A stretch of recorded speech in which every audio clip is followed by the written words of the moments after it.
Friday sermon, 4th April 2025. Hazur May Allah be his helper mentions the events surrounding the Battle of Khyber. The first incident mentioned is the return of the Muslim migrants of Abyssinia, which included the Holy Prophet ﷺ cousin Jafar. It had been 15 years since these companions had been separated from the Holy Prophet ﷺ and the rest of the Muslims.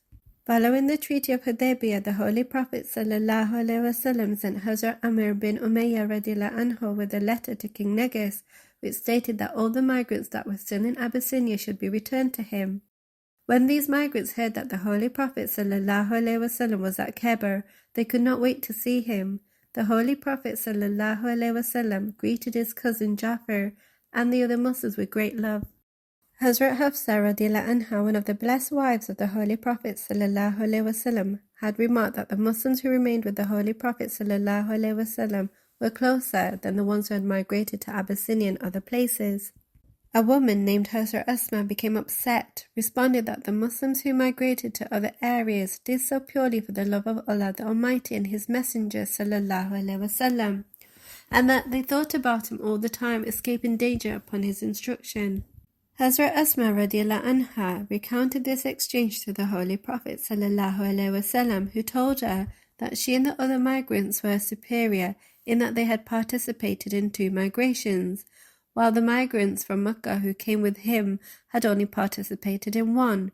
This made her feel much better. Many other companions would come to the Holy Prophet ﷺ to hear these loving and reassuring words. His Holiness, may Allah be his helper, also narrated the martyrdom of an Ethiopian slave who was martyred in the events surrounding Khyber. According to narrations, he was a shepherd tending to his animals, and he was brought to the Holy Prophet ﷺ.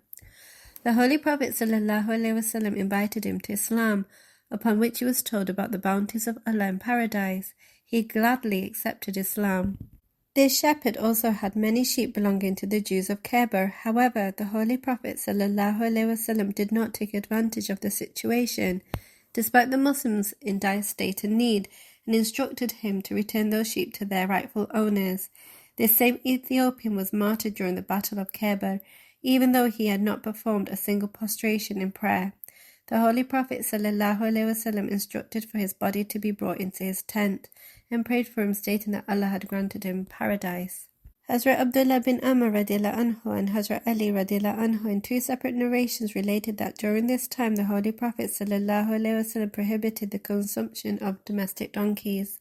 The Holy Prophet ﷺ also reached out to the people of Fadak, a place of abundant orchids close to Khyber, to reconcile and become allies. Hazrat Mohisia anhu went to Fadak with the Holy Prophet ﷺ's message. However, the people of Fadak were doubtful that the Muslims could overcome the 10,000 warriors in Khyber. Nonetheless, they agreed to send a convoy with Hazrat Mohisia anhu to Khyber to assess the situation. Upon arriving at the battlefield, this convoy learned that the Muslims had already conquered a fort in Khyber.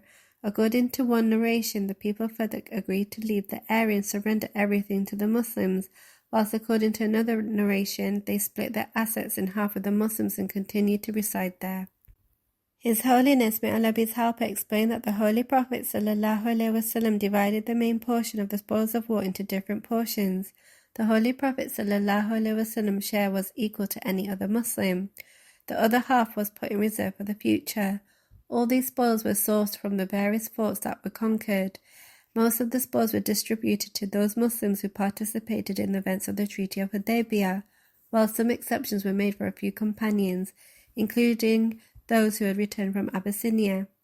The Holy Prophet ﷺ would instruct companions to gather all the spoils and appoint some to divide and distribute them equally. The female companions who were present at Khyber also received a share, but only from those spoils that were attained without having to fight. Some women from the Banu Ghaffar prior to the Battle of Khyber requested to go alongside the Muslims. One woman from the Banu Ghaffar was given a necklace which she never parted with. She kept it around her neck at all times and treasured it dearly, because the Holy Prophet ﷺ had given it to her. She even instructed that the necklace be buried with her, because she could not part with this gift of the Holy Prophet ﷺ. Upon collecting the spoils of war in Khyber, some manuscripts of the Torah were also found. The Jewish people requested to have those returned, and the Holy Prophet ﷺ had carefully preserved them. Thus he instructed that the manuscripts be safely stored and returned to the Jewish people upon their request. His Holiness, may Allah be his helper, also mentioned that this is opposed to what we see today, where enmity towards Islam results in the burning of the Quran.